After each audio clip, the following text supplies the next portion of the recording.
भगवानपि तत्रैव बलदेवेन संयुत अपश्यन्निवसन् गोपान् निन्द्रयागकृतोद्यमान्।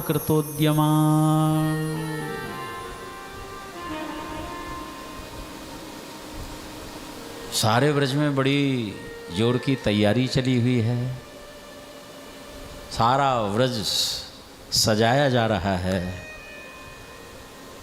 बातचीत हो रही हैं तरह तरह की। अजी इतना दूध चाहिए, इतनी दालें चाहिए, इतनी सब्जी चाहिए, इतनी अमुक मिठाई बनेगी, रबड़ी बनेगी, मालपुए बनेंगे। ठाकुर जी जो हैं घर घर में पकवान बन रहे थे। ठाकुर जी आए, मैया आज काय को तो खीर पूरी ये पकवान बना रही है। दूर दूर लाला, मैं आज नारायण को भोग बना रही हूँ, दूर रहिए हो तो। मैया देख, मैं तो आज एक बहुत बढ़िया एक खिलौना लेके आया हूँ। अच्छा लाला, खिलौना लाया है? हाँ, नेक दिखाइयो। ठाकुर जी ने जैसे अपनी झोरिया में से, पटका में से, और वो खिलौना निकाल के धर दियो। वो हो पिल्ला। हाँ, पिल्ला को छोड़ दिया रसोई में। हाँ मैया तो इतनी दारी के छी छी छी सवरी रसोई तेने अपवित्र कर दई हैं। जाकू खिलौना बता रहा हो अपनो। परम आनंद दास को ठाकुर पिल्ला लायो घेर। भैया ने डांट दिए हैं। बाबा के समीप पहुंच गए। बाबा मैया तो मोकू डांटे है, आप ही बताओ ये अब्रज में कहा है रोए, काहे को खीर पुआ बन रहे हैं घर घर में। बाबा ने बताई, देख लाला देवता है एक, जा देवता को नाम है इंद्र देवता, बाकी हम पूजा करे हैं। इंद्र वर्षा करे है, वर्षा से धन धान्य उत्पादन होए है, वहाँ से जीविका चले है। ये क्रम है हमारा बहुत पुराना। आज कन्हैया ने कही, बाबा मेरे देवता की पूजा करके देखो, इतना भोरो देवता है मेरो एक, सारी विपत्तिन को हर लेगो, सारे मनोरथ पूरे कर देगो, और बहुत ही उदार है। देखो वह इंद्र की आप इतने समय से पूजा करते आ रहे हैं, क्या आज तक इंद्र ने अपने दर्शन दिए किसी को? जो भोग लगाते हो खाता है। और इंद्र की क्या विशेषता? मेरो ही देवता जो है वाकी बुद्धि में रजोगुण प्रेरित करे है। वह रजोगुण से प्रेरित है कि इंद्र वर्षा कर दे। इसमें इंद्र की कहा विशेषता है? मेरे देवता की विशेषता है, अथवा आपके कर्म की विशेषता है। आपका कर्म ही गुरु है और कर्म ही ईश्वर है, आपका फल प्रदाता है। कर्मैव गुरुरीश्वरः। कर्म प्रधान विश्व करे राखा, जो जस करहि सो तस फल चाखा। जब इंद्र की विशेषता कहा है गई, यदि कर्म करोगे, वा की पूजा करोगे तो वर्षा करेगा अथवा नहीं करेगा। बाबा मोकू सपने में मेरे देवता ने दर्शन दिए हैं। बहुत ही अच्छा देवता है। और वाने मुझसे कही, तेरे सब संकटन को दूर कर दूंगा मैं, एक बार मेरे देवता की शरण में जाएगे तो देखो, केवल दर्शन करो वाके। अच्छा लाला, नंद जी राजी है गए, सभी ब्रजवासी राजी है गए, तेरे देवता के दर्शन होंगे हमें? बोला हाँ। ब्रजवासी ने पूछी, भैया तो वाकू कछु खवावे पिवावे को तो होना चाहिए? कोई बात नहीं। नहीं लाला, अब हम इंद्र की करते थे तो तेरे देवता का भी अब ये स्वागत सत्कार तो होना ही चाहिए। कहा अच्छा लगे वही चीज़ बनाएंगे हम। ठाकुर जी ने कही, वैसे तो कोई बात नहीं, परंतु आपकी इच्छा है तो जैसे इंद्र को भोग बनाते, मेरे देवता को भी भोग बनाओ। पच्यंताम विविधा पाका सुपांता पायसादयः, संयावापूपसस्कुल्य सर्वदोहस्य गृहताम। मेरे देवता को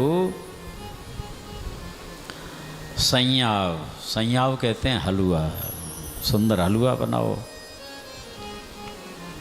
मालपूड़े बनाओ, ससकुली बनाओ, ससकुली माने पूड़ियाँ। और मेरे देवता को कच्चा पक्का सब कुछ प्रिय है। विविधा पाका, सूप आंता, दालें भी बनाओ, सब्जियां भी बनाओ, खीर भी बनाओ। ठीक है लाला, ब्रजवासियों ने सबसे पहले खीर बनाई है। मधुर भोजन होता है। 1.25 लाख मन की सामग्री बना करके तैयार करी। 1.25 लाख मन छकड़ों में भरा है। और गिरिराज जी की तलैटी की ओर प्रस्थान किया है। 7 कोस के क्षेत्र में गिरिराज महाराज विराजमान हैं। ब्राह्मणों को आगे करके पूजन कराया है। स्वस्ति वाचन पूर्वक विशाल विग्रह में प्रकट हो जाते हैं गिरिराज जी। लेकिन ध्यान देना, ये गिरिराज कोई और नहीं, शैलोष्मीति ब्रुवन भूरि बलिमादद बृहद बपुः तस्मै नमो व्रजजनै सहचक्रे आत्मनात्मने। ये गिरिराज कोई और नहीं, स्वयं ठाकुर जी ही। ब्रजवासियों ने आंख बंद करके जैसे ही जय जयकार करी, इतने में स्वयं कन्हैया ही गिरिराज जी के रूप में प्रकट हो जाते हैं। सज्जनों, बोलिए गिरिराज महाराज की जय। अथवा ये गर्जना करने की जरूरत क्या थी गिरिराज जी को कि मैं ही गिरिराज हूँ, शैलः अस्मि, हम ही पर्वत के रूप में श्री गिरिराज हैं। क्योंकि स्वयं श्री कृष्ण ही गिरिराज जी के रूप में प्रकट भये हैं। सज्जनों, कोई और नहीं हैं। दुनिया में देवी देवताओं की कमी नहीं, अनंत हैं। लेकिन हमारे व्रज के हरिदास वर्य श्री गिरिराज महाराज अद्भुत महिमा है, प्रत्यक्ष दर्शन दे रहे हैं। जिनका उत्तुंग शिखर मानो समस्त पृथ्वी मंडल को सुशोभित कर रहा है, श्रेय को प्रदान कर रहा है। पृथ्वी के ये जैसे मुकुट मणि हैं गिरिराज महाराज जो हैं। नमो वृंदावनांकाय तुभ्यम गोलोक मालिने पूर्ण ब्रह्मात्पत्राय नमो गोवर्धनाय च। ब्रजवासियों ने खूब भोग लगाए हैं, 16 उपचारों से पूजन किया है और सारी सामग्री को आरोग लिया।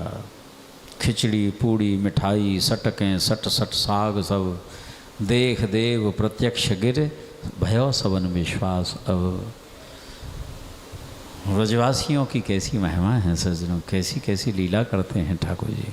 सारी सामग्री आरोग ली और सारी सामग्री प्रकट भी हो गई।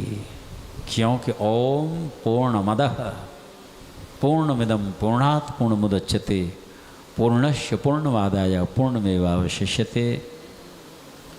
ईशावास्योपनिषद में सर्वप्रथम ये मंत्र लिखा हुआ है कि भगवान हर अवस्था में पूर्ण हैं, पूर्ण रूप से स्वीकार कर लेते हैं वस्तु को और पूर्ण रूप से शेष भी छोड़ देते हैं।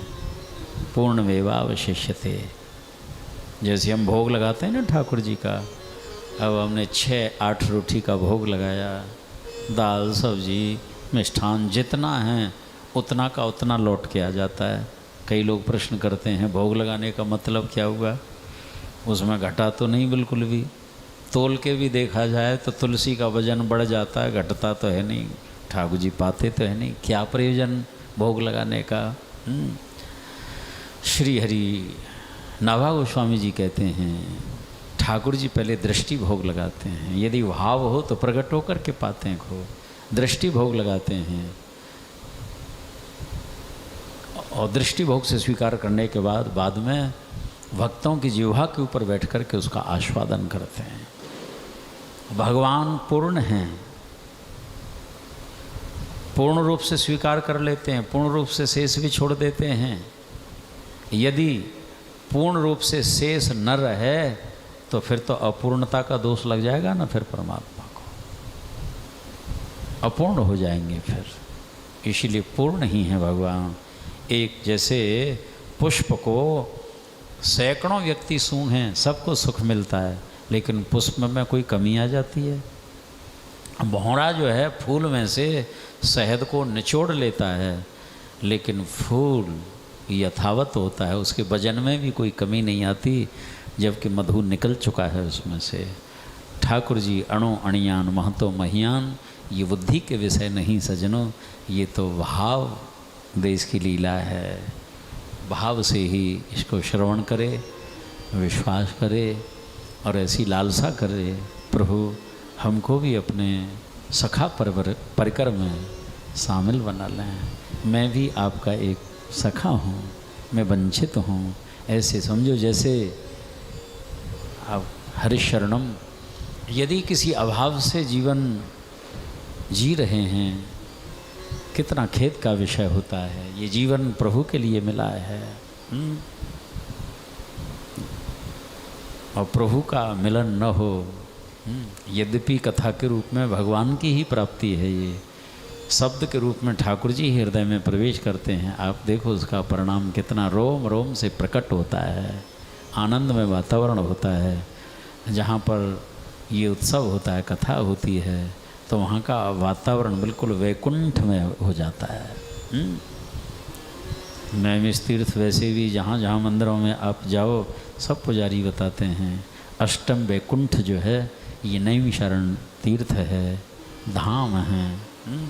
और धाम में धामी की अपार आस्था होती है, प्रियता होती है। अति प्रिय मोय यहाँ के वासी, तो मानो ठाकुर जी का प्यार है, दुलार है, जो धाम में बैठ कर के ठाकुर जी की सन्निधि में उनके श्री चरणों में बैठ कर के और इन्हीं के चरित्र को कथन श्रवण करने का सौभाग्य मिलता है। तो